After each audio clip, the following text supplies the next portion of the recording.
কোনটা? সবচেয়ে বড় উদ্বেগের জায়গা হলো নিরাপত্তা। মানে নির্বাচন যখন হবে তখন সারা দেশের আইন শৃঙ্খলা পরিস্থিতি কেমন থাকবে? যারা নির্বাচনে প্রতিদ্বন্দ্বিতা করবে তারা কি পরস্পরের প্রতি যুদ্ধন্ধী হয়ে উঠবে? তারা কি অস্ত্র অথবা বল প্রয়োগের চেষ্টায় লিপ্ত হবে? এটা যেমন প্রশ্ন। আরেক দিকে যারা নির্বাচনে অংশগ্রহণ করবে না অথবা যাদেরকে নির্বাচনে অংশগ্রহণ করতে দেওয়া হবে না তারা কি করবে? তারা কি হাত পা গুটিয়ে ঘরে বসে থাকবে, নাকি তারা মাঠে নামবে, নাকি তারা কোনো রকম ভাবে বিশৃঙ্খলা তৈরির চেষ্টা করবে? এই সমস্ত প্রশ্ন কিন্তু ধীরে ধীরে উঠতে শুরু করেছে। এর মধ্যে আমরা দেখলাম যে ইনকিলাব মঞ্চের মুখপাত্র মিস্টার হাদিকে যখন গুলি করা হলো, হত্যার চেষ্টা করা হলো, সেই ঘটনাকে কেন্দ্র করে বিভিন্ন প্রার্থীদের মধ্যেও একটা আতঙ্ক তৈরি হয়েছে। হাদি কিন্তু ঢাকা ৮ আসনের জন্য একজন সম্ভাব্য প্রার্থী ছিলেন। এখনো কিন্তু মনোনয়ন জমা দেওয়ার কাজ শুরুই হয়নি, কিন্তু উনি ঘোষণা করেছিলেন উনি ঢাকা ৮ আসনে নির্বাচনে প্রতিদ্বন্দ্বিতা করবেন।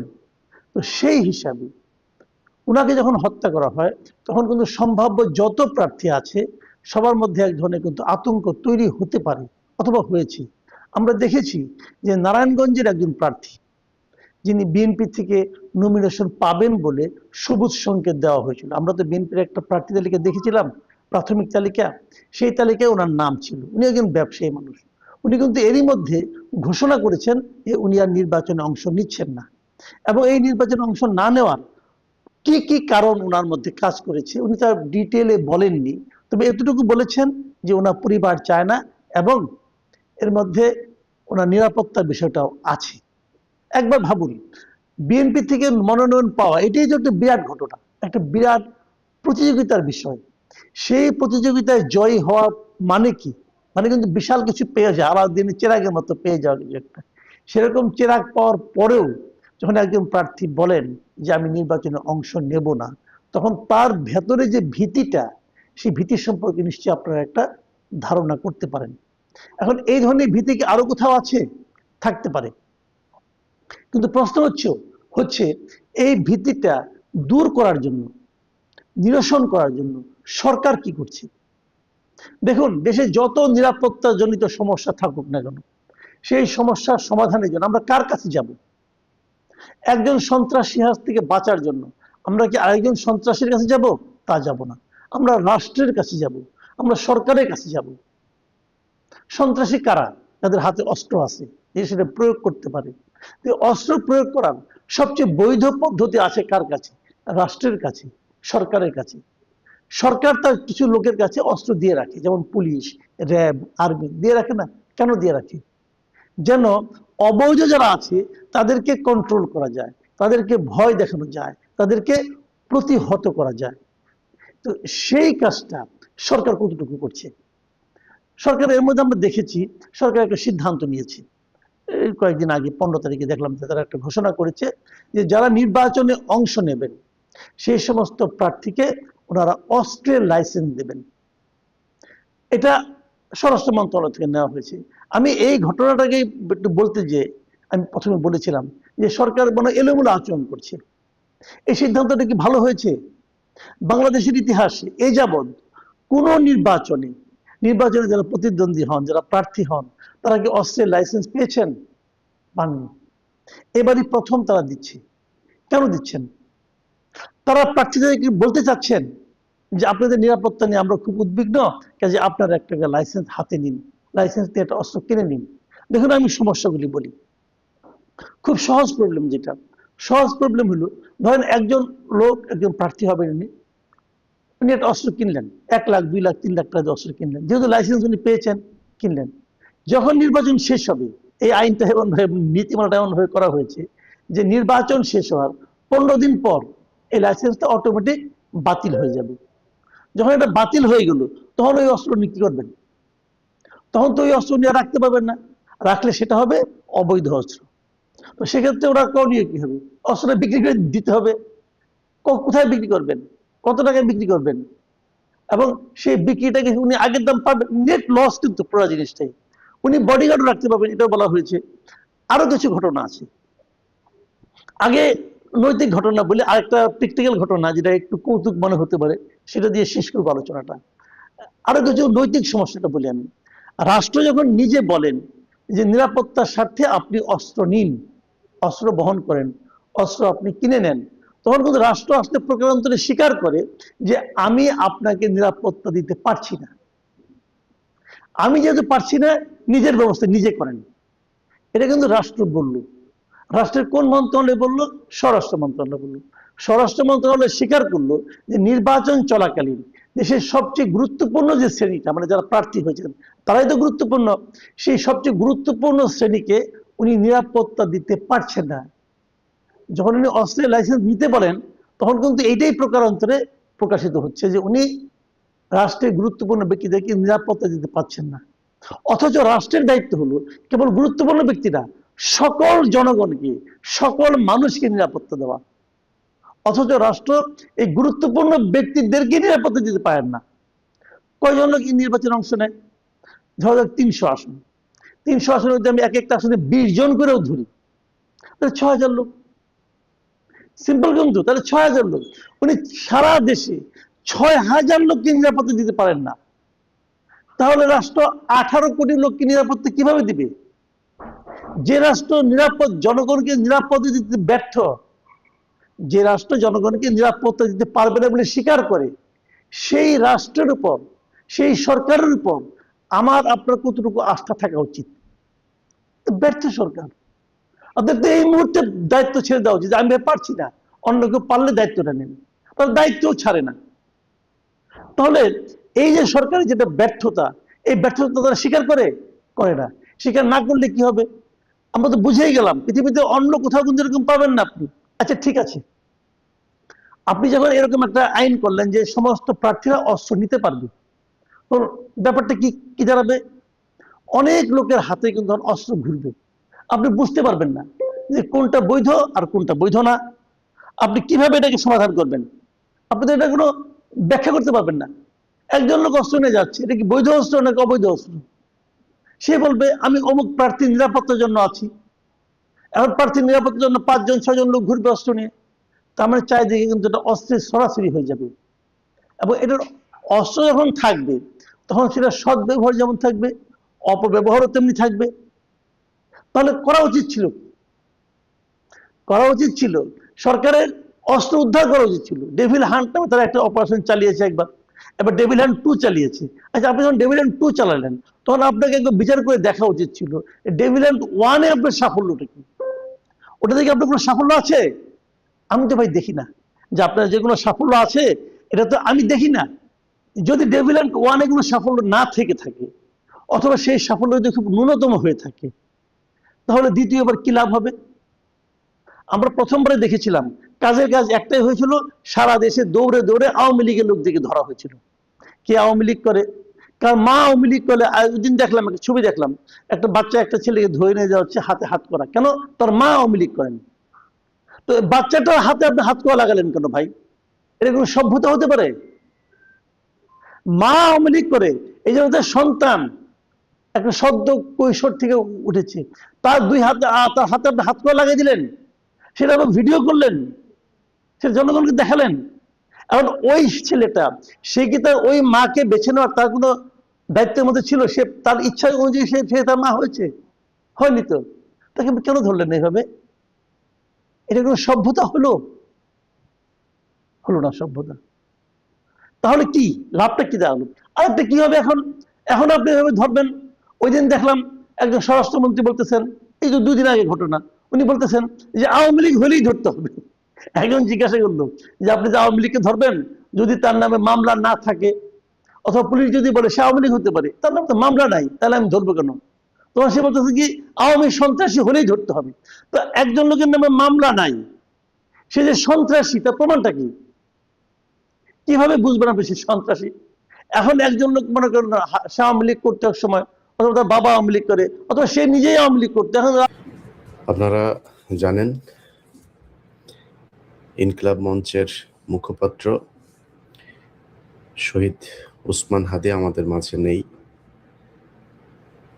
এটা আসলে আজকের খবর না। যখন প্রথম এই ঘটনাটা ঘটেছিল, এটা ঢাকা মেডিকেলে যখন অপারেশনটা হয় সেখানে এক অপারেশনে থাকা এক ডাক্তারের সাথে কথা হয়েছিল। তিনি যেটা বলেছিলেন যে এটা আসলে মানে বাঁচার সম্ভাবনা একেবারে নেই বললেই চলে। তারপরেও মূলত তারা ইউনাইটেড হসপিটাল, এই এভারকেয়ার হসপিটালে যেটা নিয়ে গিয়েছিল একটা বেটার লাইফ সাপোর্ট দেওয়ার জন্য, এর বাইরে কোনো কিছু না। তো দেখেন, এই ঘটনাটা কিন্তু মানে আমি যেহেতু জানি বা অনেকেই জানে, তার মানে সরকারের কাছে ছিল। সে যে মারা যাবে এটা সরকার বুঝতে পারছিল। তারপরেও তার যে খুনি, সেই খুনিকে বাঁচানোর জন্য সরকারের গোয়েন্দা সংস্থা, বিশেষ করে ডিজিএফআই এর কয়েকজন কর্মকর্তা, তারপরে ওর নাম কি, সেলিম আজাদ, ডিএমআই, এরা বৈঠক করে, এই খুনের আগে তারা বৈঠক করে খুনিকে মানসিকভাবে শক্তি দেওয়ার জন্য, তার বের হয়ে যাওয়ার জন্য, তাকে নিরাপদে ভারতে পাঠানোর জন্য কি কি করতে হবে আমরা এখনো নিশ্চিত না। এই ডিজিএফআই দেয়া কথাবার্তা আমরা বিশ্বাস করি না। তারা বলছে যে সে পালিয়ে গিয়েছে। সে আদৌ পালিয়ে গিয়েছে কিনা এখনো পর্যন্ত আমরা জানি না।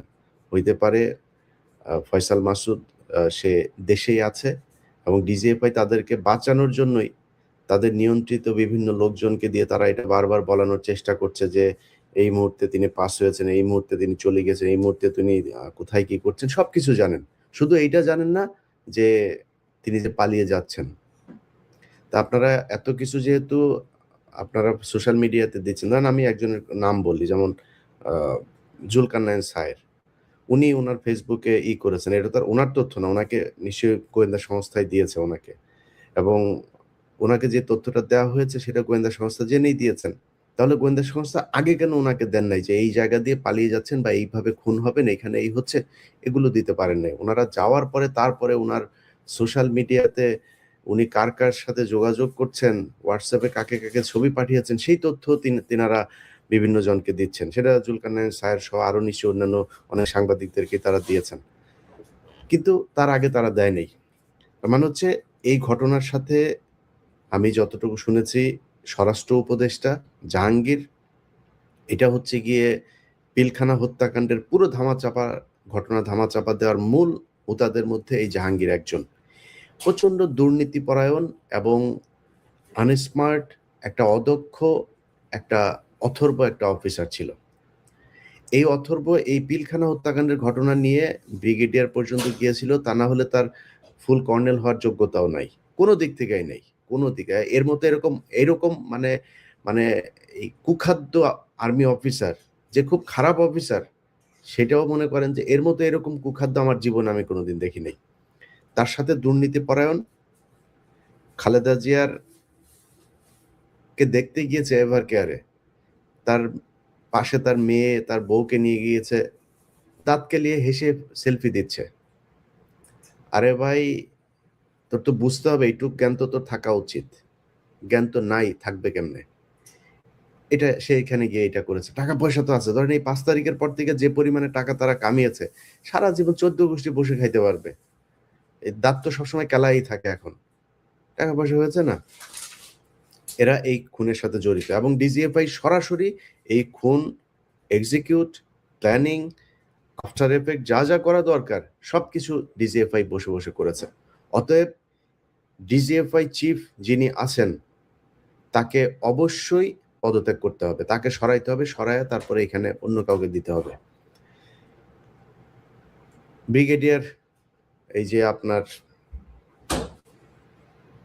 আরেকজন আছে, ওর নামটা যে আর্মির বিষয়টা বাদ দিলাম, ডিজিএফআই এবং এই ডিএমআই সহ যারা যারা এটার জন্য মানে এই ঘটনার সাথে আমি তারা জড়িত আছে না আছে, তাদের বিচার করবেন না করবেন, কি কি করবেন, সেটার সাথে সাথে মনে করেন যে তারা কিছুই নাই, এটার সাথে কিছুই জানে না, কিছুই বুঝে না, তারা যে এটারে ঠেকাইতে পারে নাই, এই জন্য তাদের ওই চেয়ারে থাকার আর কোনো নৈতিক কোনো নাই।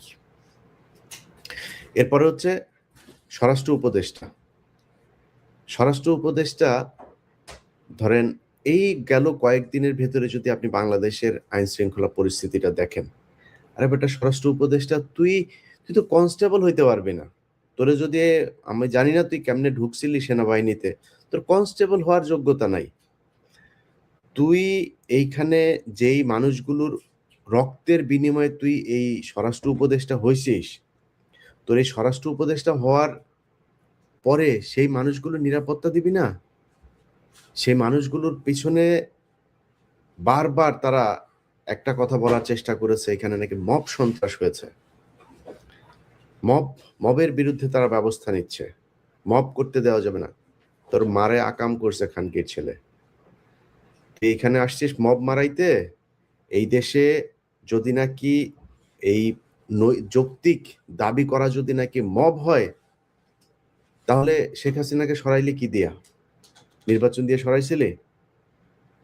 সেনাবাহিনীর কু করে সরাইছিলে? এই জনগণ গিয়ে তারপরে শেখ হাসিনাকে গণভবন থেকে বের করেছে, তাহলে সেটা মব। তুই যে আজকে এই পদে বসছিস, এখানে তো স্বরাষ্ট্রমন্ত্রী ছিল, সংসদে নির্বাচিত স্বরাষ্ট্রমন্ত্রী ছিল, তো সংসদে নির্বাচিত এমপি হয়ে তারপরে সে মন্ত্রী হইল। তুই কোন জায়গায় এমপি হয়েছিলি? আসিফ নজরুল এ প্রথম আলোর সুশীল গিরি সেজে তারপরে প্রথম আলোর হয়ে কাজ করে, প্রথম আলোর যা বয়ান সে তাহাই বাংলাদেশে বাস্তবায়ন করতে চায়। এই শুয়োরের বাচ্চা গতকালকে পোস্ট করেছে সে নাকি জামিনের ব্যাপারে কিছু জানে না, এটার সাথে আইন মন্ত্রণালয়ের কোনো সম্পর্ক নাই। শুয়োরের বাচ্চা, তুই যা করছিস, তুই যে জাউরামি এই গত 1.5 বছরে করছিস, আল্লাহ যদি বাঁচায় রাখে, তোর অপমান অপদস্থ এই সরকারটা শেষ হওয়ার পরের দিন থেকে শুরু হবে। আসিফ নজরুল যেখানে যাবে ওইখানে জুতা খাবি, ডিম খাবি, এটা তোর কপালের সাথে একদম ওতপ্রোতভাবে জড়িয়ে আছে। এখন এটা হবে, হইতেই হবে। এখন আসিফ নজরুল কালকে পোস্ট করেছে সে নাকি কিছুই জানে না, এটার ব্যাপারে আইন মন্ত্রণালয়ের কোনো কিছুই নেই। আচ্ছা, এটা আপনার যখন কিনা 5 আগস্ট হয়, 5 আগস্টের পরে আপনাকে নামটা বলছি বিচারপতির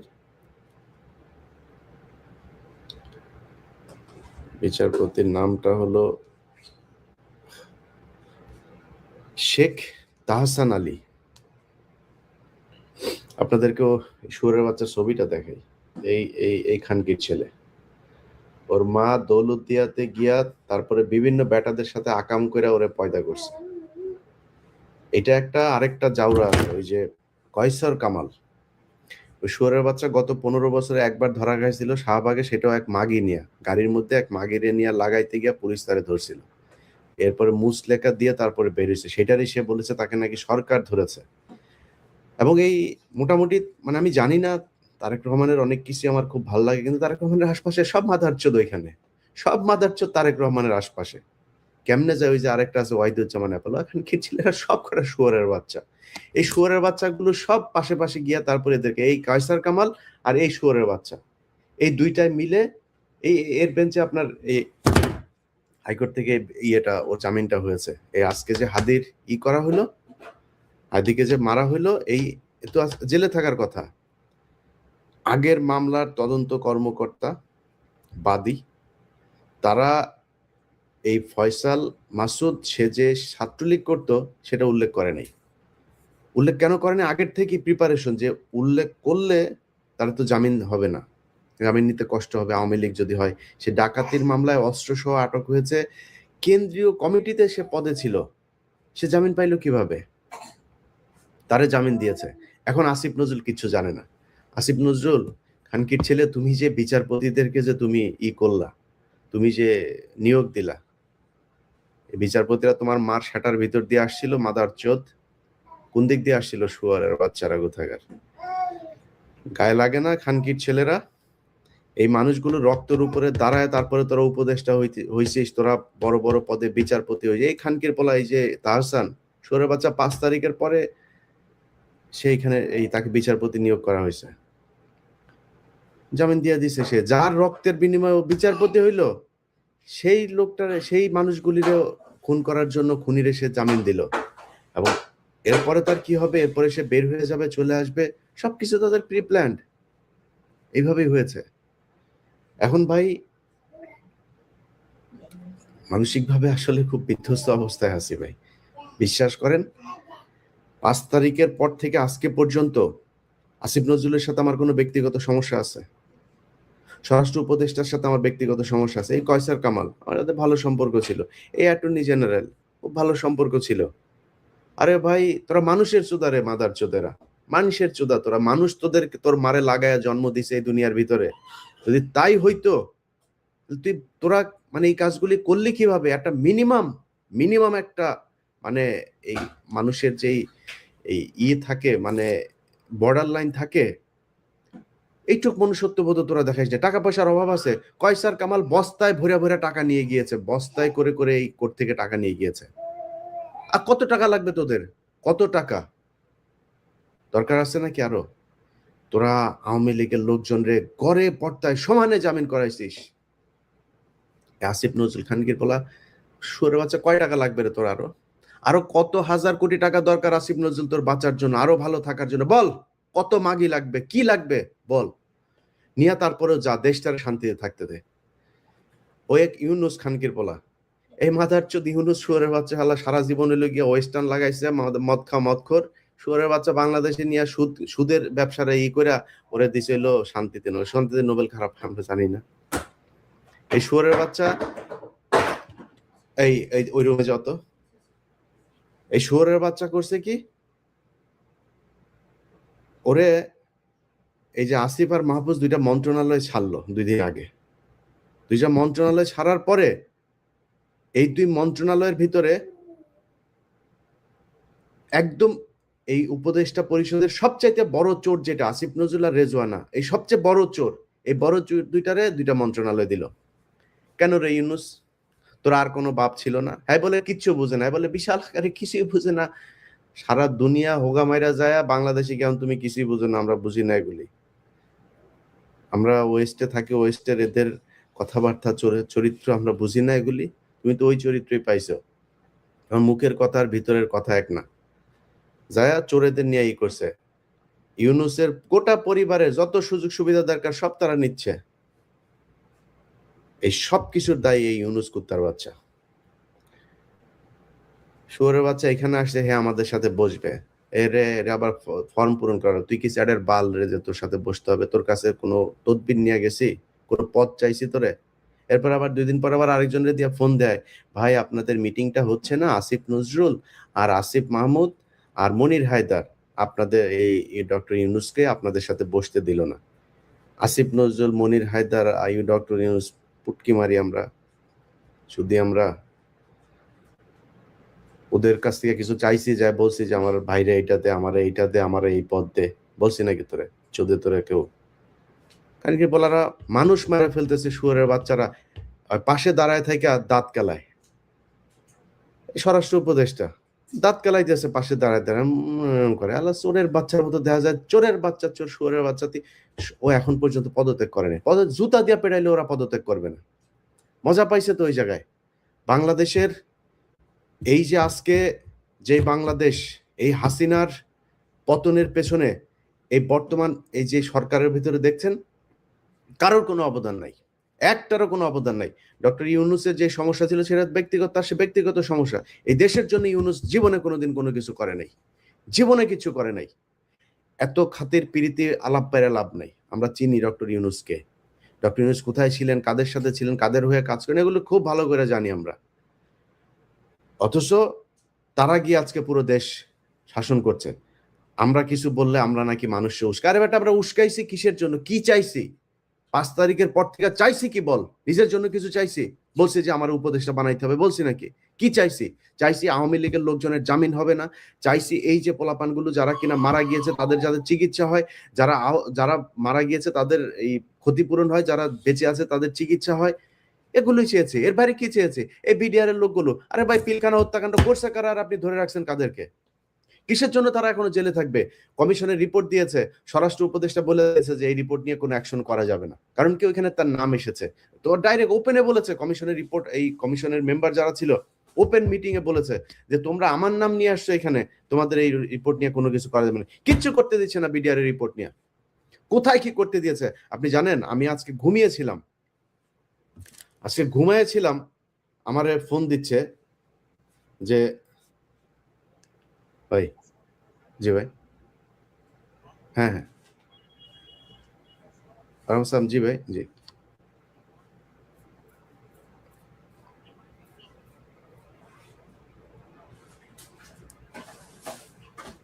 যা দরকার ভাই, যা লাগে করা হবে, যেটা দরকার হয় সেটা করা হবে, যা লাগে, যা দরকার হয় করা হবে ভাই। দেন আমার, জাস্ট নাম্বার দিয়ে দেন, নাম্বার দিয়ে দেন।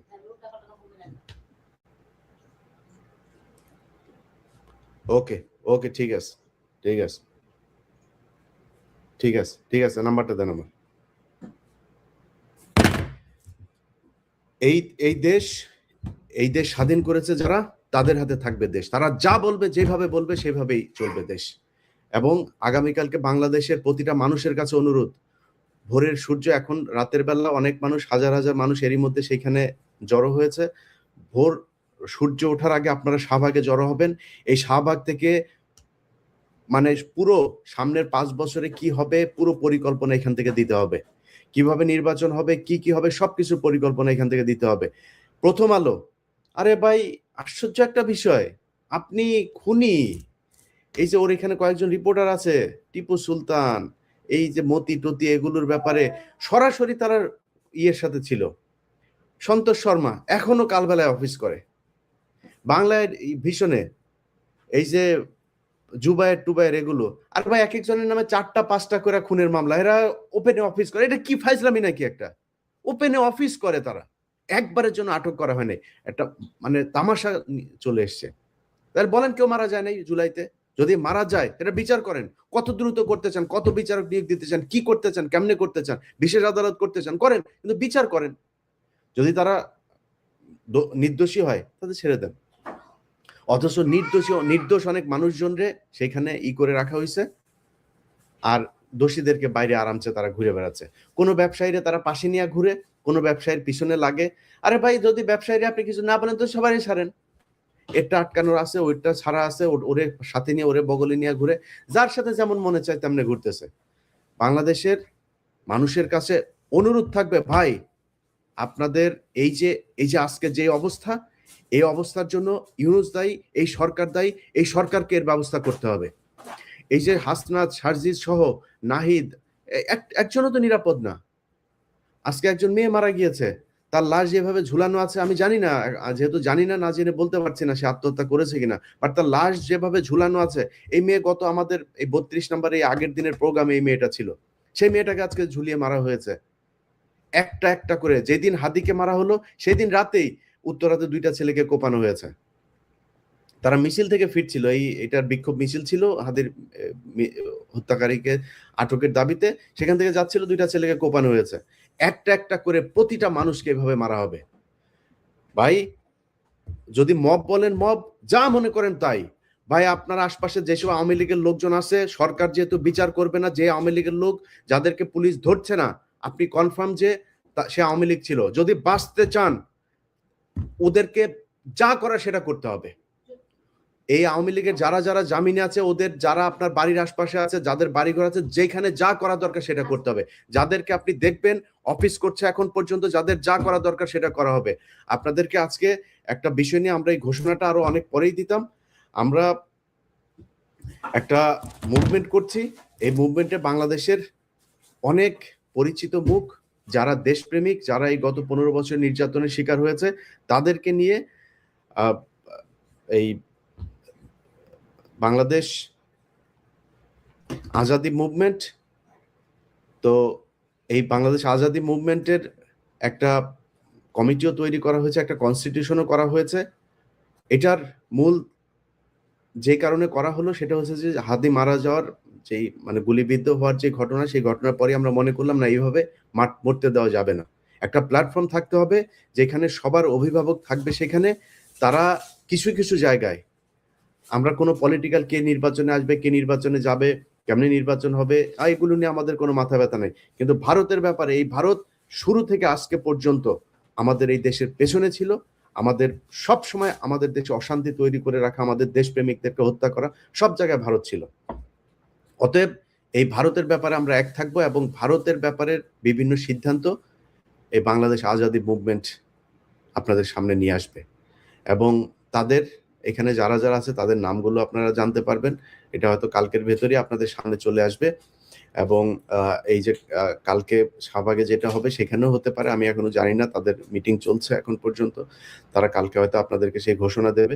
তো আপনাদের কাছে অনুরোধ থাকবে ভাই, যে যে জায়গায় আছেন, কে মব বললো আর কে কি বললো জানার দরকার নাই। আপনার জীবনে নিরাপত্তা আপনার। এই দেশ আসিফ নজরুল স্বাধীন করেনি, এই দেশ ডক্টর ইউনূস দেশেই ছিল না, এই দেশে স্বরাষ্ট্রমন্ত্রী এই উপদেষ্টা হয়েছে, চিনেন নাকি তারা? এই রেজওয়ানা সারা জীবন নিচতলা ভাড়া দিয়ে খেয়েছে, এখন তো বুড়া হয়ে গেছে, এখন হয়তো ওইভাবে আসিফ নজরুল ছাড়া কেউ খায় না। এখন ও সারা জীবন টাকা পয়সা এই বিদেশিদের কাছ থেকে পয়সা পাতি নিয়ে এভাবে চলে, কোনোদিন তার কোনো সমস্যা হয় নাই, কখনোই তার কোনো সমস্যা হয় নাই। বলেন এই 15 বছরে কি হয়েছে? আদিলুর ভাই কয়দিন জেলে ছিল, সে আদিলুর ভাইদের দেখেও এখন মাথা ঘুরায় যে ভাই কি করেন কি ভাই? আরে ভাই, আপনাদের হাতে দেশটা দেওয়া হইলো, সেই দেশটারে এইভাবে ধ্বংস করে দিলেন। একটা বিপ্লব, এরকম বিপ্লব সারা পৃথিবীতে কোনোদিন কেউ করতে পারে নাই। পুরো একটা দলের সব কটারে দেশ থেকে যেতে বাধ্য করেছে এই দেশের সাধারণ মানুষ। সেই মানুষগুলোরে আপনারা কি দিলেন? এখন পর্যন্ত আহত অনেকের চিকিৎসা দেওয়া হয় নাই, এখন পর্যন্ত নিহত অনেকের পরিবারের টাকা পায় নাই। যার যেমন মনে চায় একটা হাস্যকর অবস্থায় নিয়ে গিয়েছে জুলাই পুরো আন্দোলনটাকে। তাদের কারণে আজকে আপনি এখানে বসে আছেন। যাই হোক ভাই, বিচার যার যার বিচার তার করতে হবে। এটার জন্য যদি নাকি সরকার আইন প্রয়োগকারী সংস্থা বিচার স্বাভাবিক নর্মাল বিচার প্রক্রিয়া দিয়ে যদি করতে না পারে, যার যার হাতে তার বিচার করে নিতে হবে। এই ছাড়া কোনো উপায় নেই। সরকারের কাছে আমরা বারবার দাবি করেছি বিভিন্ন বিষয় নিয়ে, করে নাই। আমি আজকে একটা কথা খুব খুব সুন্দরভাবে বলে রাখি, আসিফ নজরুল স্বরাষ্ট্র উপদেষ্টা, যারা যারা আসিস তোরা খানকির ছেলেরা শোন, তোদের যদি নাকি সরকার থেকে যদি নাকি তোরা খালি সরবি, খালি তারপরের দিন থেকে তোদের পেছনে লাগা হবে, যত টাকা দরকার হয় তত টাকা খরচ করা হবে, যাদের কাছ থেকে টাকা নিতে দরকার হয় তার কাছ থেকে নেওয়া হবে, দরকারে জিম্মি করা হবে, যেমনে দরকার হয় তেমনি টাকা পয়সা আদায় করে তারপরে তোদের পিছনে লোক লাগানো হবে, যেটা দরকার হয় সেটা করা হবে। তোদের শান্তিতে টাকা পয়সা নিয়ে তোরা থাকবি, তোদের শান্তিতে থাকতে দেওয়া যাবে না, থাকতে দেওয়া হবে না তোদেরকে। তোরা কি মনে করছিস এই দেশের সব মানুষ তোদের মতো বিক্রি হয়ে গিয়েছে? এই দেশে জুলাইতে যারা জীবন দিয়েছে, যারা আহত হয়েছে, যারা রাস্তায় নেমেছিল, তারা সব ঘরে চলে গিয়েছে? তাদের কিছু নাই? তারা রাস্তার মধ্যে তারা কিছু করতে পারবে না? সব আছে, খালি তাদের একজন নেতা ছিল না, সেটার ব্যবস্থা, সেটার জন্য একটা আমব্রেলা, একটা শেড তৈরি করা হচ্ছে। এই এই আজাদি মুভমেন্ট বাংলাদেশ যেটা, সেটা হবে তাদের একটা প্ল্যাটফর্ম। সেখান থেকে সবকিছুর বিচার করা হবে, সেখান থেকে সবার প্রতিশোধ নেওয়া হবে, কি করা দরকার, যা করা দরকার সেটা করতে হবে। সবাই ভালো থাকেন, দেখেন কি হয়। যার যার অবস্থান থেকে শাহবাগে চলে আসবেন এবং আগামীকালকে সকালের মধ্যে অবশ্যই সবাই শাহবাগে থাকবেন। এখান থেকে ফয়সালা হবে, কি হবে, রাষ্ট্রের কৌশল কি হবে। যাদেরকে যেসব বিচারকদের এই আসিফ নজরুল এই খানকির ছেলে বলছে যে ওনায় কিচ্ছু জানে না, শুয়োরের বাচ্চা, তুই জানিস না তুই বিচারকদের নিয়োগ দিস নাই? এই শুয়োরের বাচ্চা, এখন পর্যন্ত বিভিন্ন জায়গায় জেলা দায়রা জজ টজ এইসব জায়গাতে সেই এই হিন্দুগুলোরে বসায় রাখছে, যে হিন্দুগুলো এই কয়েক বছর কোটি কোটি টাকা করছে, সেগুলোর বসায় রাখছে, সেগুলোর এখন পর্যন্ত ঢাকা থেকে নিয়ে বিভিন্ন জেলায়, অনেকগুলো ঢাকা। তো এই যে আসিফ নজরুলের পিএস মাসুম, শুয়োরের বাচ্চা সারা জীবন আওয়ামী লীগের দালালি করছে, তারা এনে তার পিএস বসায় রাখছে, সব পুরো একদম আইন মন্ত্রণালয় সে চালায়। আসিফ নজরুলের মাঝে মধ্যে মাগিয়ে এনে দেয়, আসিফ নজরুল লাগায়, আর কিছু নাই, আর কোনো সমস্যা না, টাকা পয়সা যা দরকার সবকিছু পাঠায় দিচ্ছে বাইরে। ভাই, বিদেশে যারা আছেন, প্রতিদিন পত্রিকা খুললেই সবচাইতে ভালো সুন্দর নিউজটা হয়েছে 8 দিনে রেমিটেন্স আসলো 1.2 বিলিয়ন, 8 দিনে এত হাজার কোটি টাকা খালি রেমিটেন্স যায়। ভাই, আল্লাহর ওয়াস্তে আপনাদের কাছে অনুরোধ থাকবে, এই ইউনূস খুনের সরকার, এই বদমাইশরা যতদিন থাকবে, আল্লাহর ওয়াস্তে আপনারা রেমিটেন্স পাঠানো বন্ধ করেন। আপনারা রেমিটেন্স পাঠান আর এরা হচ্ছে গিয়ে সেই টাকা বাইরে পাচার করে। একটা উপদেষ্টা টাকা দেশে রাখে না, সব কয়টা বাইরে পাঠাচ্ছে, সব কয়টা বাইরে পাঠায় বিভিন্ন দেশে, অস্ট্রেলিয়া, কানাডা, আপনার তুরস্কে পাঠাচ্ছে, তারপরে পর্তুগালে পাঠাচ্ছে, এখানে পাঠাচ্ছে, এটা করছে তারা। সো তাদেরকে টাকা পাঠায় না, আল্লাহর ওয়াস্তে আপনারা টাকা পাঠায় না, ওরা টাকা দেশে রাখছে না। আর সেটার ভেতরে 1971 সালে 16 ডিসেম্বরের আগে ওই পারে ছিল, সেখান থেকে দাদাদের শুক্রাণু নিয়ে এসে বাংলাদেশে পৌঁছেছিল, তারপরে ওদের এই যেগুলো পয়দা হয়েছে সেগুলির গালেই জুতাটা লেগেছে। সংজ্ঞা, এটা ডেফিনেশন, কিন্তু অ্যারিস্টটল, অ্যাকর্ডিং টু অ্যারিস্টটল। তো এর বাইরে কারোর গায়ে লাগবে না, হিসাব বরাবর। গতকালকে মোদি ফেসবুকে পোস্ট করেছে,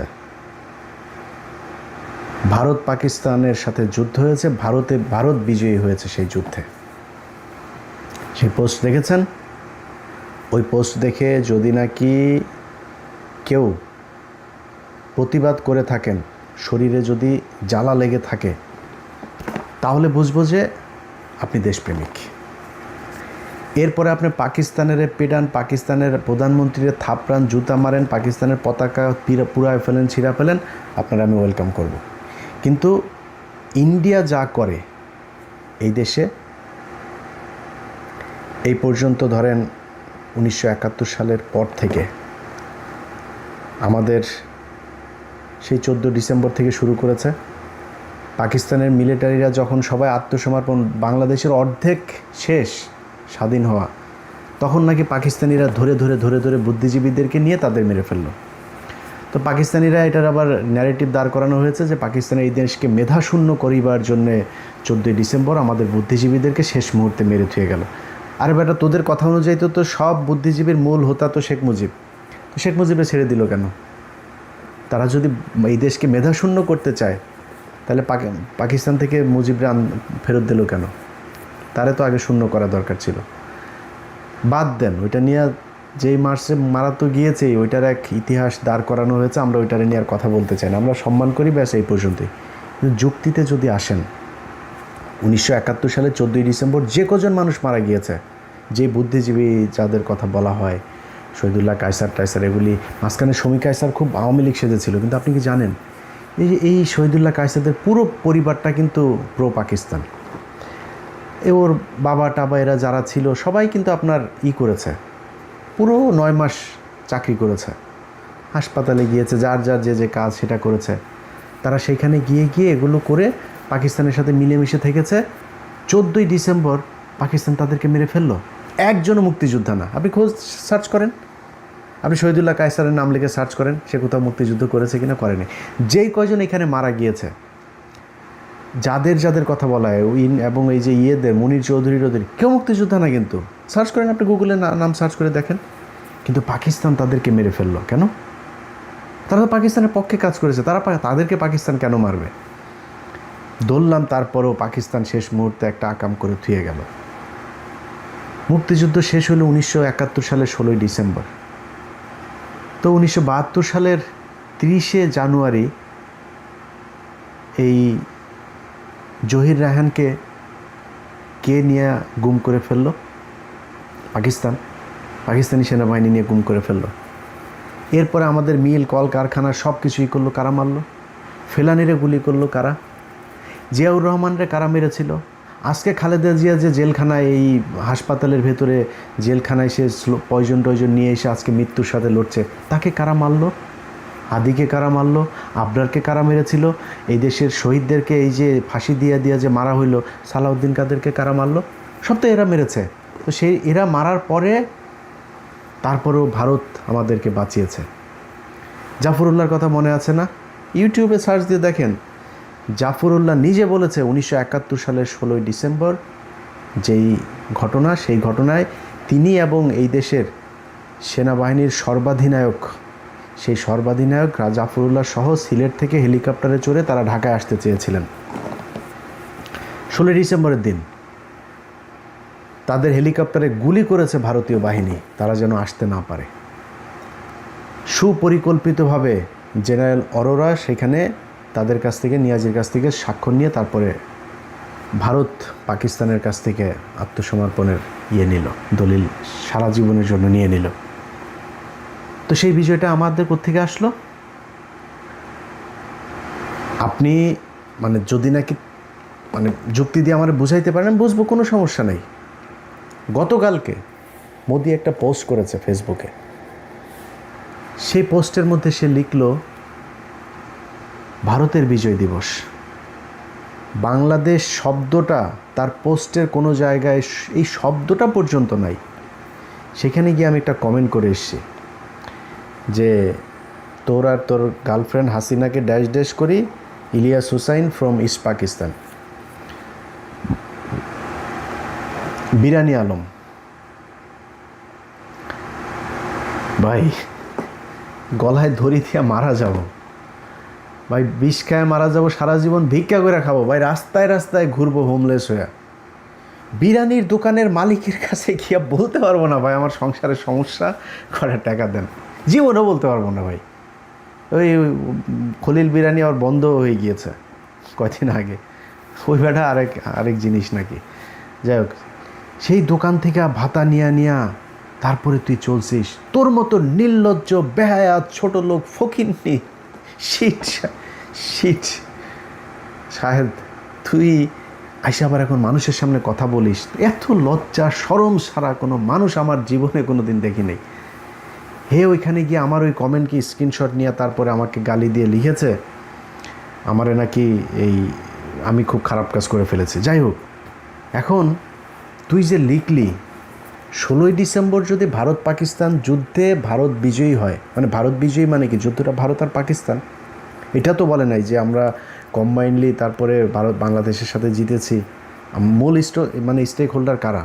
মূল তো আমরা, আমার ওইখানকার একজন সর্বাধিনায়ক ছিল, আমার সেনাবাহিনীর অধীনে যুদ্ধ হয়েছে, আমার নিজস্ব বাহিনী ছিল, সেই বাহিনীর প্রধান ছিল, তো ডেপুটি ছিল, তারা কোথায়? একটা আনা যায়নি, একটা সেক্টর কমান্ডার, একজন মুক্তিযোদ্ধারও আনা যায়নি, কারোর আনে নেই। শুধুমাত্র একে খন্দকার ছিল, ওরা এক কোনার মধ্যে চিপার মধ্যে কানে চট দিয়ে বসায় রাখছে, আসতেই দেয়নি। এখন যদি 16ই ডিসেম্বর ভারতের বিজয় দিবস হয়, তাহলে তো বাংলাদেশ হয় নাই, তো আমরা তো এখনও তো পূর্ব পাকিস্তানি আছি। হ্যাঁ, আমার ওইটারে দেখে আমার বিশাল আকারের করতে চেয়েছে। শাহেদের মতো এরকম যাদের মারা 1971 সালে 16ই ডিসেম্বর পর্যন্ত বর্ডারের ওই পাশে ছিল, থেকে মোদিদের শুক্রাণু সেটার মধ্যে নিয়ে বাংলাদেশে ঢুকে তারপরে শাহেদদেরকে পয়দা করেছে, এদের সবার গায়ে লেগেছে। দেশপ্রেম শিখাইতে আসছো, আমাদেরকে দেশপ্রেম শিখাও, বাপের টাকা খরচ করে তারপরে দেশের প্রেম দেখাই। তুই ফকিন্নির বাচ্চা, আমাদের কয় তোরা দেশে আসিস নাই কেন, দেশে আসিস না কেন? দেশে তোর মতো ফকিন্নির বাচ্চা দেশে গিয়েও ধান্দাবাজি করে আসছিস। আমি আমার কথা বলি, আমি আমেরিকায় আছি না, আমি আমেরিকায় প্রতিটা টাকা আমার অ্যাকাউন্টের টাকা। এমনও মাস আছে 10,000, 12,000, 15,000 ডলার আমি ইনকাম করি ইউটিউব ফেসবুক থেকে। আমি সব টাকা এখানে খরচ করি। আমি যদি 10,000 ডলার মানে 12-12.5 লাখ টাকা, বাংলাদেশে গিয়া 15টা পরিবার নিয়ে আমি বেটা এই 12.5 লাখ টাকা খরচ করে খাইতে পারবো। আমি এখানে বসে কি, আমার লাভটা কি? কেন আছে? এই দেশের জন্য আছে। আমাদের দেশপ্রেম শিখাইতে আসি। তোর মতো একটা প্রাণী এই গত 1.5 বছরে বল এই দেশের একটা নিরীহ নির্যাতিত কোনো মানুষের পাশে গিয়ে দাঁড়াইছিস? তোর বাপের কি করেছে এই দেশের প্রতিটা সেক্টরের প্রতিটা জায়গার, সেটা বিডিআর হোক আর সেই ফেনীর 16 জন যারা এখনও পর্যন্ত কন্ডেম সেলে বসে আছে, আর এখন এই জুলাইতে যারা নিহত হয়েছিল এই পরিবার হোক, নানান জায়গার তোর বাপের বিভিন্ন অবদানগুলো আছে এই দেশে। এই যে হাসিনার যেই সন্ত্রাস বিরোধী আইনে যে আলেমরা জেলখানায় আছিল, তোর অনেক বাপ এই গত 15 দিনও হয়নি তোর বাপ সবশেষ একজনকে ছাড়াইছে। তোর বাপেদের কাছে যা জিজ্ঞেস করিস তোর বাপ ইলিয়াস কি করেছে এখানে বসে থেকে, তোর মতো ধান্দাবাজি করে নাই। আমাদের দেশপ্রেম শিখাইতে আসি, দেশপ্রেম করবি, পাকিস্তানের পতাকা পোড়াবি, পাকিস্তানের সাথে সব ছিন্ন করবি, আর ভারতের সাথে সব ছিন্ন কর। একটা পোস্ট দেখাবি যে 2009 সালের 25শে ফেব্রুয়ারি ভারত এটার সাথে জড়িত ছিল, পিলখানার হত্যাকাণ্ডের বিচার চাই, ফেলানি হত্যার বিচার চাই, আবরারের হত্যার বিচার চাই। একটা ঘটনায় ভারতের বিরুদ্ধে তোর কোথাও কোনো জায়গায় ফেসবুকে পোস্ট আছে, আমারে দেখাবি, দেখায় তারপরে তুই বলবি যে আমরা পাকিস্তানের প্রেম করি। আরে বেটা, পাকিস্তান এই দেশের থাকলেই কি না থাকলেই কি পাকিস্তানের সাথে আমাদের এখন কোনো দরকার আছে না কোনো কিছু? যদি দরকার হয় আমাদেরই দরকার আছে, পাকিস্তানের দরকার নেই। বিশাল জমি নিয়ে পাকিস্তান দরকার আছে আমাদের, তোর কি মনে হয়? তো আমি ভারত এইদিকে আমার এমনি গুতাবে, আমি পাকিস্তানের সাথে করে তারপরে ভারতের সাথে থাকবো, আর ভারত সারাদিন আমার পিটাইতে থাকবে, আমার লোক মারতে থাকবে, এই জন্য ভারতের সাথে আমি থাকবো। এখন কথায় বলা যাবে না 16ই ডিসেম্বর 71। আরে বেটা, তুই যদি চাস, ওকে, কোনটা চাস আমার বোঝা, যে বাক স্বাধীনতা চাস, বাক স্বাধীনতা? তো ওই দিন আমি যে বললাম যে জুতা দিয়ে পেটাবো, ওইটা তো আমার বাক স্বাধীনতা। আমি তো কারো নাম ধরি না, আমি তোদের নাম ধরছি কারো?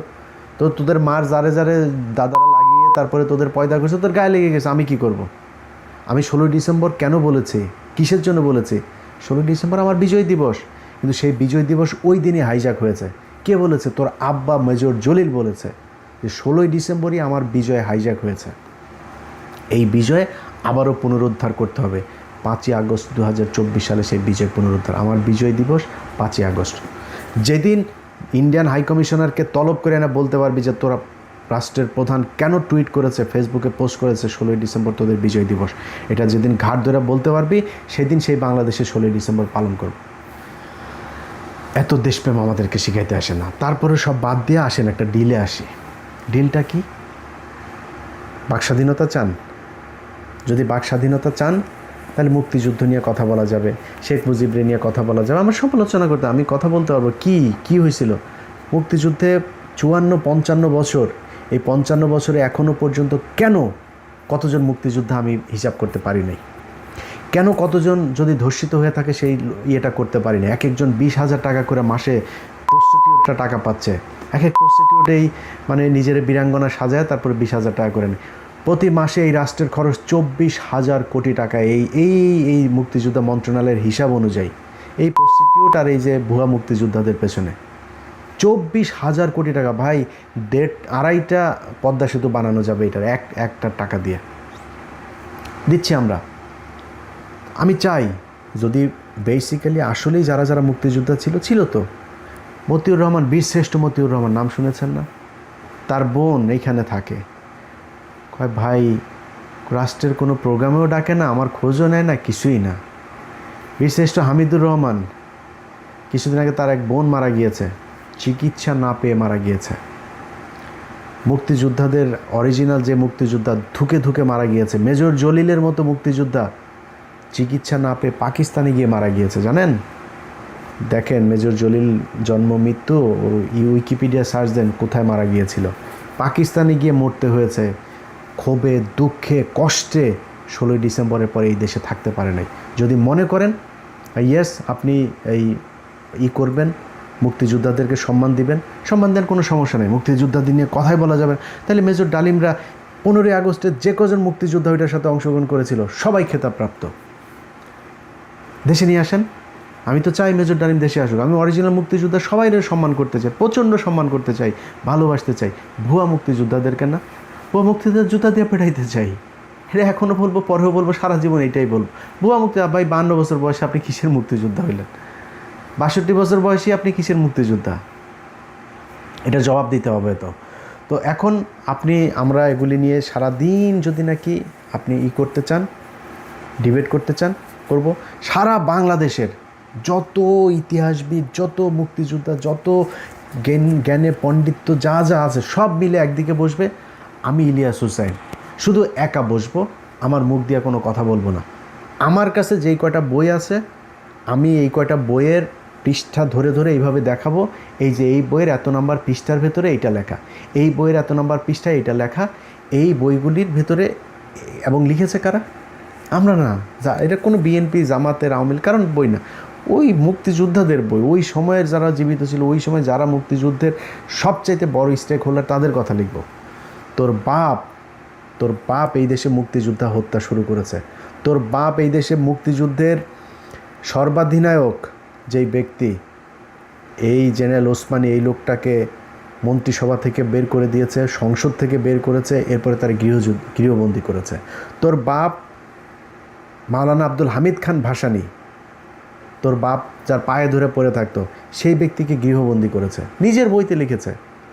তোর বাপ তাজউদ্দিনের কথা বলিস না, রয়্যাল এজেন্ট তাজউদ্দিন, এই শালা হলো সবচেয়ে বড় রয়্যাল এজেন্ট ছিল। এই শালারে সংসদ থেকে বের করেছে, মন্ত্রিসভা থেকে বের করেছে, ঘরের মধ্যে বন্দি করে রেখেছে, চারিদিকে গোয়েন্দা সংস্থার লোকজন করে। একদম ওর মেয়ে নিজে লিখছে এটা। ওই যে তাজউদ্দিন আহমেদ, নেতা ও পিতা, বই পড়িস, ওর মেয়ে নিজে লিখছে এটা। মাওলানা আব্দুল হামিদ খান ভাসানী নিজে লিখে গিয়েছেন, জেনারেল ওসমানী নিজে লিখে গিয়েছেন। তোর বাপ সব কয়টার করেছে। 15,000 মুক্তিযোদ্ধা, তাদেরকে হত্যা করেছে। জাসদের উত্থান পতন অস্থির সময়ের রাজনীতি বই পড়ি, সে খুব ইন ডিটেল আছে। মুক্তিযুদ্ধের যে দলিলপত্র আছে না, ওইখানেও এগুলির বর্ণনা আছে কীভাবে জাসদের লোকজনকে সারা দেশে মারা হয়েছে। তো লাল বাহিনী, নীল বাহিনী, তোর মণি, যা এই যে এদের বাহিনীগুলো সর্বহারা কেন গঠিত হয়েছিল বাংলাদেশে, কিসের জন্য? তোর বাপ একলা, তোর বাপ যা বলবে সেটাই তোর বাপ মুক্তিযোদ্ধা মারা শুরু করেছে। 15,000-এর 15,000ই মুক্তিযোদ্ধা। এই যে জাসদের যে 15,000কে মারা হয়েছে, 15,000ই মুক্তিযোদ্ধা। এই যে সিরাজ শিকদার থেকে শুরু করে যা যা আছে সব মুক্তিযোদ্ধা, বিশাল বিশাল মুক্তিযোদ্ধা তোর বাপ মেরে দিয়ে গিয়েছে। সো মুক্তিযোদ্ধা নিয়ে ডিবেট করা যাবে না, মুক্তিযোদ্ধা নিয়ে কথাই বলা যাবে না। তাহলে ওদের ব্যাপারে কর, ওইটার বিচার কর না। তাদেরকে নিয়ে কিছু বলা যাবে না, কিন্তু তারা আবার স্বাধীনতা চায়। কোথায় স্বাধীনতা চায়? রাসূল সাল্লাল্লাহু আলাইহি সাল্লামকে নিয়ে যা মনে চায় তাই বলবে, এটা স্বাধীনতা চায়। একজন বাউল আমার কোরআনের বিরুদ্ধে কথা বলছে, আল্লাহরে গালি দিচ্ছে, তার স্বাধীনতা চায়। যেই কয়টার মা এই 71-এ ওই পার থেকে দাদাদের প্রোডাকশন নিয়ে আসছে, এদের সব কটার এই পোলাপান, এগুলির অন্তরের ভেতরে ইন্ডিয়ার এটা। আর ইসলামের নাম শুনলে এদের পাশার মধ্যে আগুন ধরে যায়। এরা সব ক্ষেত্রে স্বাধীনতা চায়, খালি 71 নিয়ে কিছু বলা যাবে না। এটা পুরো prescription, written, directed, produced by India. বড় অঙ্কের টাকা দেওয়া হয়। এখন ইদানিং কয়েকটা আছে, এই যে বিকাশ তারেক একটা আছে, এ কি করে, কি ভিডিও করে, যাই করে, শেষে কয় বিকাশ আর নগদের নাম্বারটা দিলাম, কিছু টাকা দিল। এই কী সমস্যা রে ভাই? কয়দিন পরে ওর বউয়ের পায়জামার ইয়ের মধ্যে ঝুলায় রাখবে বিকাশ নাম্বার, লাগাও, দাও বিকাশ, দাও নগদ দাও। এই জাউরা 2 টাকা দিলে ওরে 2 টাকা দিয়ে অনেক কিছু করাইতে পারবেন। আমি অনেক টাকা দিয়েছি এরে, বহুত টাকা দিয়েছি এরে, মাঝখানে দেওয়া বন্ধ করে দিলাম, এখন আমি শত্রু। মাঝখানে এক প্রোগ্রামের জন্য টাকা চাইলো, ভাই এটার জন্য আমি ভাই টাকা নাই, দেই নাই, শত্রু হয়ে গেলাম। এরপরে হইল গিয়া এই যে জামাতের বিশাল আমার ফেসবুকে আছে, দেখেন, বিশাল জামাতের পক্ষে সে গুণগান। জামাত বিকাশে টাকা দেওয়া বন্ধ করে দিয়েছে, এখন জামাত খারাপ। এইটারে 2-4 টাকা দিয়ে আপনি কিনতে পারবেন, যা মনে হচ্ছে। ওরা যদি কোন জুতার পিছে একটু কর, খালি বিকাশ নাম্বার আর নগদ নাম্বারটাই কিছু টাকা ক্যাশ দিয়ে দেবেন, দ্যাটস ইট, আর কিছু লাগবে না, সব করাইতে পারবেন এর দিয়ে। ওর কাছে বিরানি আলম, আরেক সাংবাদিক আছে, এই যে মাসুদ কামাল, টেকনোক্রেট কোটার সাংবাদিক। এই যে টেকনোক্রেট কোটায় দেখেন না, এমপি না হয়ে মন্ত্রী হওয়া যায়, ও কোনো পত্রিকা টেলিভিশনে কাজ না করে সাংবাদিক, শুধুমাত্র 71 টিভিতে টকশো করে একজন ব্যক্তি সাংবাদিক হয়েছে পৃথিবীতে। এটা গিনিস বুকে লেখা দরকার যে তিনি হচ্ছে মাসুদ কামাল। এই মাসুদ কামাল পাঠা, তারা এখন আরেক পাঠা আছে, ওই যে ইটিভির আপনার প্রোডাকশন বয় ছিল মঞ্জুরুল আলম পান্না। এই বদমাইশ হচ্ছে কি করে, এ যায় বলে কি আপনার আনিস আলমগীর, তারে কেন ধরা যাবে, সাংবাদিক, এত বড় সাংবাদিক একজন, তারে ধরে ফেলা যাবে। শুয়োর কাওলাদ, কনক সারোয়ার সাংবাদিক হওয়ার কারণে তার বোনেরে ধরে নিয়ে গিয়েছে। তুই শুয়োরের বাচ্চা একটা পোস্ট করেছিলি, তখন তুই কনক সারোয়ারের সমালোচনা করে পোস্ট করেছিস, আমার সমালোচনা করে পোস্ট করেছিস। তুই এখন যে বাইরে আসিস, এটাই তো তোর কপালের ভাগ্য। তুই 2 দিন পর খোঁচাখুচি করিস, সামনে তোর আবার জামিন ক্যান্সেল করানো হবে। পাইছিস কি? জামিন ক্যান্সেল হবে না, তোরে ম্যানুয়ালি শিক্ষা দেওয়া হবে। তোদেরকে এই দেশে আর মাস্তানি করতে দেওয়া যাবে না। এইখানে 2,500 মানুষের রক্তের উপর দাঁড়িয়ে বাংলাদেশের মানুষ এই মুহূর্তে। এখানে আওয়ামী লীগের পক্ষে যে কথা বলতে যাবে, আওয়ামী লীগের বিভিন্ন টকশো টেলিভিশন পত্রিকা সাংবাদিক কারা কাদেরকে ডাকছে, কী ডাকছে, সবই করা হবে। হঠাৎ করে টেলিভিশনের সামনে কিন্তু লোকজন হাজির হয়ে যাবে, তখন বলতে হবে না সরকারেরও আমরা দুচি না। এই হাদির ঘটনার পরে এই দেশে আওয়ামী লীগকে চরম শাস্তি দিতে হবে, চরম শিক্ষা দিতে হবে। ওদেরকে এই দেশের রাজনীতি, ওদের নিরাপদে বাংলাদেশে থাকতে দেওয়া যাবে না। হাদির যদি কিছু হয়ে যায়, বাংলাদেশে সেদিন কারবালা হয়ে যাবে, কারবালা। এটার জন্য যা প্রস্তুতি নেওয়া দরকার নেওয়া হচ্ছে। এদেরকে শান্তিতে থাকতে দেওয়া যাবে না। যদি সরকার ওইখানে বাধা দিতে আসে, যেটা করা দরকার সেটা করা হবে। এই দেশে হয় হাদিরা থাকবে, না আওয়ামী লীগ থাকবে। যদি হাদিরা বাঁচতে চায়, আওয়ামী লীগকে এই দেশে নিরাপদ বাতাস তাদের নাকের ভেতরে ঢুকতে দেওয়া যাবে না। এক কথা পরিষ্কার, যেই শালারা যায় টকশো মকশোতে যায় এখন সাংবাদিক সাজা করবে, ইন্ডিয়ান টাকা পয়সা খায়া, এদেরকে ম্যানুয়ালি দেখা হবে। কেমনে দেখা হবে এটা এই সপ্তাহ থেকেই দেখতে পারবি। কথাবার্তা বলবি, বাইরে যায় সাবধানে, টেলিভিশন পত্রিকাগুলো যারা যারা কিনা এই জাউরামিগুলো করতে সুযোগ করে দিচ্ছেন তাদের ব্যাপারেও কিন্তু নোট রাখা হচ্ছে। সো খুব সাবধান। যাই হোক, ভিডিও শেষ করছি। যেই কথাটা বলতে চাই সেটা হচ্ছে যে আমরা ভারতও না, পাকিস্তানও না। আমাদের সাথে থাকতে হইলে আমার স্বার্থ আগে দেখতে হবে, তারপরে তার স্বার্থ। আজকে জগন্নাথে পাকিস্তানের পতাকা করতে চায়, পাড়াইতে চায়, জন্য পতাকা আঁকছিল। আরেক দল গিয়ে আবার তাদের প্যাদা নিয়ে দিয়েছে। প্রথম আলো বিশাল নিউজ করে ফেলেছে। এক স্যার গিয়ে, প্রক্টর স্যার বলেছেন যে পাকিস্তানের সাথে আমাদের ফয়সালা হয়ে গিয়ে, হ্যাঁ পাকিস্তানের সাথে আমাদের ফয়সালা হয়ে গিয়েছে। পাকিস্তান 4 বার ক্ষমা চেয়েছে। পাকিস্তানের সাথে আমাদের আর কি কিছু আছে নাকি? কিছু পাইলে চান যে আমরা এই পাই, চান না হলে শেষ তাদের সাথে আমাদের সম্পর্ক। ভালো, তারা চাইলে হবে, না চাইলে হবে না, আমার দরকার নাই তো। এখন পাকিস্তানের পতাকা টানাইতে হবে, পা টানাইতে পারেন, কোনো সমস্যা নেই। পাকিস্তান আমার কি, ইন্ডিয়াটা আগে করতে হবে। পাকিস্তানে কেন করবেন? পাকিস্তান কয়েক হাজার মানুষ মেরেছে। পাকিস্তান আমাদের দেশের মানুষের সাথে খুব খারাপ কাজ করেছে। 1971 সালে আমরা তার কাছ থেকে স্বাধীন হয়ে গিয়েছি, তাদেরকে এই দেশ থেকে বের করে দিয়েছি। তো ভারত তো এখন করছে সেগুলো। ভারতের পতাকা টানান, পাশে দিয়ে ভারতেরটাও লাগান, পারাক পোলাপান, কোনো সমস্যা নেই। এগুলি হইল গিয়ে এদের মারা সব দোচা নিয়ে এসেছে 1971 সালে। ওদের মার ওইখানে যে হাত দেন, এখন ওই দাদাদের ওই সিটে ফোটা ওগুলি পাওয়া যাবে।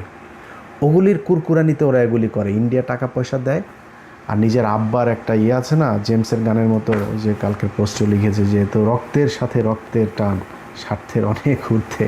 ওরা স্বার্থ ছাড়াও করে, স্বার্থ নিয়েও করে, টাকা পয়সা নিয়ে করে, টাকা পয়সা ছাড়াও করে। কারণ ওদের রক্তের ভেতরেই দাদাদের ওর মার ওইটার মধ্যে ঢুকানো আছে। সেই কারণে ওরা এত প্যানের করে কথাবার্তা।